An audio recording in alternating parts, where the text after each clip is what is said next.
زندگی میں ایسے واقعات ہوتے ہیں جب آپ خود کو تنہا محسوس کرتے ہیں۔ میرا مطلب لفظی معنی میں نہیں ہے۔ اکیلے رہنے سے میرا مطلب یہ ہے کہ آپ اپنے آپ کو کسی کے ساتھ جوڑ نہیں سکتے۔ آپ کے دشمن، آپ کے خیر خواہ، آپ کے رشتہ دار، آپ کے بھائی بہن، یہاں تک کہ آپ کے والدین بھی نہیں۔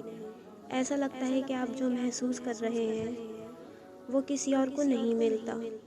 یہ بہت تکلیف دہ ہے جہاں آپ اپنے جذبات کا اظہار نہیں کر پاتے اور ہجوم کے درمیان بھی آپ خود کو تنہا محسوس کرتے ہیں۔ دنیا کو کوئی پرواہ نہیں، یہ آپ کے ساتھ یا آپ کے بغیر بھی جاری رہے گی۔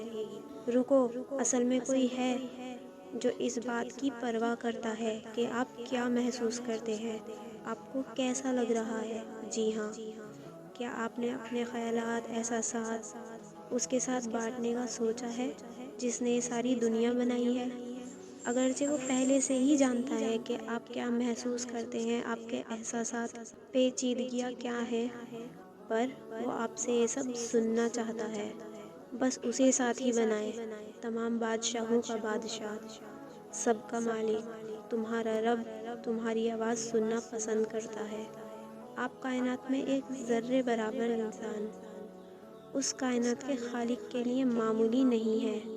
وہ آپ کی باتیں سننا پسند کرتا ہے۔ وہ سن سکتا ہے جو آپ بولتے ہیں اور وہ غیر کہی ہوئی بات بھی سن سکتا ہے۔ وہ آسمانوں اور زمین کا سب چیزوں کا مالک ہے اور سنبھالنے والا ہے، جس کے بارے میں ہم نہیں جانتے۔ بس یہ سب اسے آپ کی سسکتی آہیں سننے سے نہیں روکتا۔ اپنی تمام پیچیدگیوں کو اللہ سے کہیں۔ جو آپ کسی کے ساتھ شیئر نہیں کر سکتے، اس سے شیئر کریں۔ وہ جانتا ہے، وہ یہ سب سمجھتا ہے۔ اندرونی کشمکش، جدوجہد، ہو سکتا ہے آپ یہ سب بیان نہ کر سکیں۔ فکر مت کرو، بس وہ مالک ہے، سب جانتا ہے۔ بیان نہ ہو سکے تو بس رو دینا۔ اے ایمان والو، صبر اور نماز سے سکون تلاش کرو۔ اللہ واقعی صبر کرنے والوں کے ساتھ ہے۔ اللہ فرماتا ہے، جب بندے مجھے پکارتے ہیں تو میں اس کی دعا کا جواب دیتا ہوں۔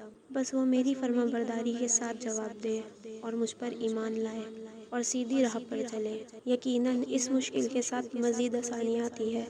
بے شک اللہ کے ذکر سے دلوں کو سکون ملتا ہے۔